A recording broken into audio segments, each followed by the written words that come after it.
ശമൂവേൽ ഒന്നാം പുസ്തകം. Ephraim മലനാട്ടിലെ രാമാഥയീം സോഫീമിൽ Elkanah എന്നു പേരുള്ള ഒരു പുരുഷനുണ്ടായിരുന്നു. അവൻ എലീഹുവിന്റെ മകനായ യെരോഹാമിന്റെ മകനായിരുന്നു. എലീഹു എഫ്രയീമ്യനായ സൂഫിന്റെ മകനായ തോഹുവിന്റെ മകൻ ആയിരുന്നു. എൽക്കാനയ്ക്ക് 2 ഭാര്യമാർ ഉണ്ടായിരുന്നു. ഒരുത്തിക്ക് ഹന്ന എന്നും മറ്റേവൾക്ക് പെനിന്ന എന്നും പേർ. പെനിന്നായ്ക്ക് മക്കളുണ്ടായിരുന്നു. ഹന്നായ്ക്കോ മക്കളില്ലായിരുന്നു. അവൻ ശീലോവിൽ സൈന്യങ്ങളുടെ യഹോവയെ നമസ്കരിപ്പാനും അവന് യാഗം കഴിപ്പാനും തന്റെ പട്ടണത്തിൽ നിന്ന് ആണ്ടുതോറും ശീലോവിലേക്ക് പോവുക പതിവായിരുന്നു. ഏലിയുടെ 2 പുത്രന്മാരായി യഹോവയ്ക്ക് പുരോഹിതന്മാരായിരുന്ന ഹൊഫ്നിയും ഫിനെഹാസും അവിടെ ഉണ്ടായിരുന്നു. എൽക്കാന യാഗം കഴിക്കുമ്പോഴൊക്കെയും തന്റെ ഭാര്യയായ പെനിന്നായ്ക്കും അവളുടെ സകല പുത്രന്മാർക്കും പുത്രിമാർക്കും ഓഹരി കൊടുക്കും. ഹന്നായ്ക്കോ അവൻ ഹന്നായെ സ്നേഹിക്കൊണ്ട് ഇരട്ടി ഓഹരി കൊടുക്കും. എന്നാൽ യഹോവ അവളുടെ ഗർഭം അടച്ചിരുന്നു.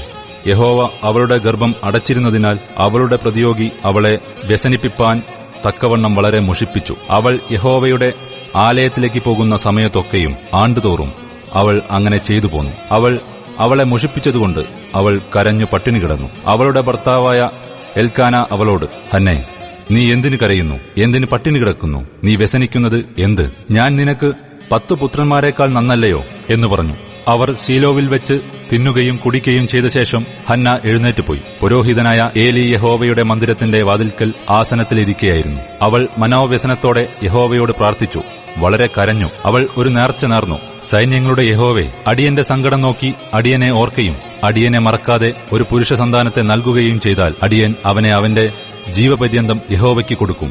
അവന്റെ തലയിൽ ക്ഷൗരക്കത്തി തൊടുകയുമില്ല എന്ന് പറഞ്ഞു. ഇങ്ങനെ അവൾ യഹോവയുടെ സന്നിധിയിൽ പ്രാർത്ഥിച്ചുകൊണ്ടിരിക്കുമ്പോൾ ഏലി അവളുടെ വായ് സൂക്ഷിച്ചു നോക്കി. ഹന്ന ഹൃദയം കൊണ്ട് സംസാരിച്ചതിനാൽ അവളുടെ അധരം അനങ്ങിയതല്ലാതെ ശബ്ദം കേൾപ്പാനില്ലായിരുന്നു. ആകയാൽ അവൾക്ക് ലഹരി പിടിച്ചിരിക്കുന്നു എന്ന് ഏലിക്ക് തോന്നിപ്പോയി. ഏലി അവളോട്, നീ എത്രത്തോളം ലഹരി പിടിച്ചിരിക്കും? നിന്റെ വീഞ്ഞ് ഇറങ്ങട്ടെ എന്ന് പറഞ്ഞു. അതിനു ഹന്ന ഉത്തരം പറഞ്ഞത്, അങ്ങനെയല്ല യജമാനനെ, ഞാൻ മനോവ്യസനമുള്ളൊരു സ്ത്രീ.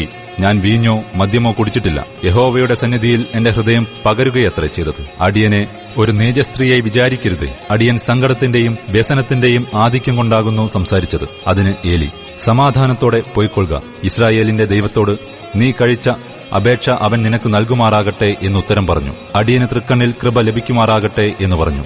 സ്ത്രീ തന്റെ വഴിക്ക് പോയി ഭക്ഷണം കഴിച്ചു.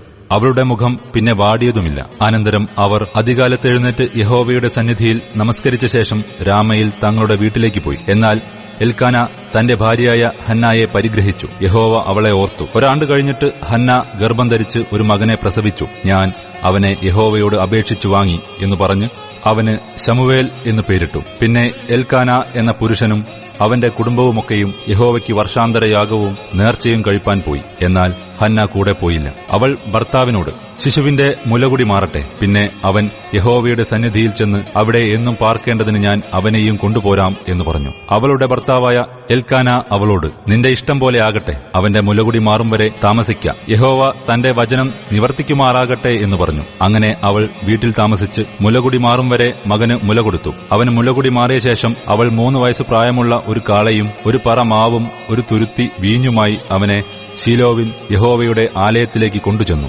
ബാലനോ ചെറുപ്പമായിരുന്നു. അവർ കാളയെ അറുത്തിട്ട് ബാലനെ ഏലിയുടെ അടുക്കൽ കൊണ്ടുചെന്നു. അവൾ അവനോട് പറഞ്ഞത്, യജമാനനെ, യജമാനനാണ്. യഹോവയോട് പ്രാർത്ഥിച്ചുകൊണ്ട് ഇവിടെ സമീപത്ത് നിന്നിരുന്ന സ്ത്രീ ഞാനാകുന്നു. ഈ ബാലനായിട്ട് ഞാൻ പ്രാർത്ഥിച്ചു. ഞാൻ യഹോവയോട് കഴിച്ച അപേക്ഷ യഹോവ എനിക്ക് നൽകിയിരിക്കുന്നു. അതുകൊണ്ട് ഞാൻ അവനെ യഹോവയ്ക്ക് നിവേദിച്ചിരിക്കുന്നു. അവൻ ജീവപര്യന്തം യഹോവയ്ക്ക് നിവേദിതനായിരിക്കും. അവർ അവിടെ യഹോവയെ നമസ്കരിച്ചു.